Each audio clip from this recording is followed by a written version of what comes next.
السؤال الأول، شو أصل كل الشرور؟ كل الشرور الأنانية. شو اللي بيخليك تكوني سعيدة بالحياة؟ أن يكون مفيدة للآخرين. مين أخطر إنسان بالحياة؟ كلمة واحدة. كذاب. شو أجمل هدية بالحياة؟ التسامح. مين أفضل ملجأ بالحياة؟ الله. مين أهم الأشخاص إلك بالحياة؟ الأهل. شو أجمل شي بالحياة؟ طلع. غير أنت بيير؟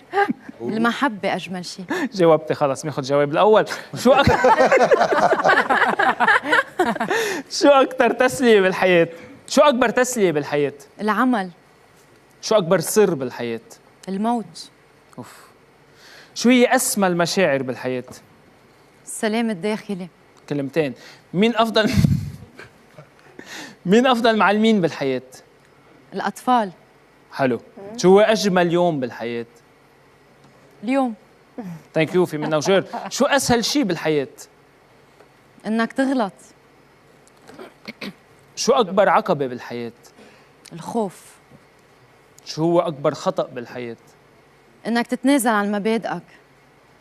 وأكبر هزيمة بالحياة؟ الأحباط. أوف. سمارت. شو الشيء الأساسي بالحياة؟ الشيء الأساسي التواصل مع الآخرين. أسوأ علة الاتصال بالحياة. الاجتماعي. أسوأ علة بالحياة.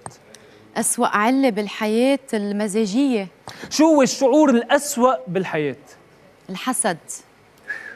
أهم شيء بالحياة؟ أهم شيء بالحياة إنه يكون عندك بيت. شو الطريق الأسرع للهدف؟ الخط المستقيم.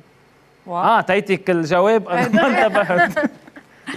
شو هي شو هي الحماية الأكثر فعالية بالحياة؟ الإيمان. القوة الأكثر فعالية بالحياة؟ القوة الأكثر فعالية بالحياة الإيمان. وإذا قبلنا الشر بالشر؟ فمتى ينتهي الشر؟ وإذا طبقنا مبدأ العين بالعين؟ سيصبح كل العالم أعمى.